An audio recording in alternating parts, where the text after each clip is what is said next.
Hát azért jöttünk ide, mert már nagyon régóta vágytam egy különös helyre, hogy valami csodát lássak a világból. És amikor az úti könyvek alapján kiválasztottam ezt a csodálatos szigetet, hát nyilván utána néztem, hogy milyen látnivalók, milyen különlegességek vannak itt, de mindezt megtapasztalni, így a saját érzékszerveinken keresztül sokkal több, mint könyvekből olvasni, vagy képernyőn megpillantani.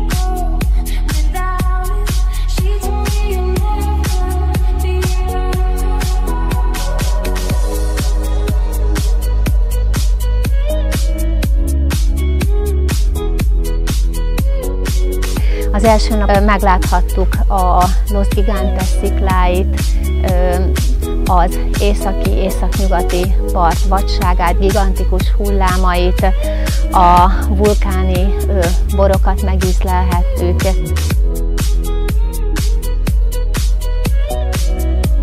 Nagyon jól érzem magam a szigeten, több, mint amire számítottam. Igazából tényleg láthatom a világ számos csodáját egy kis területen.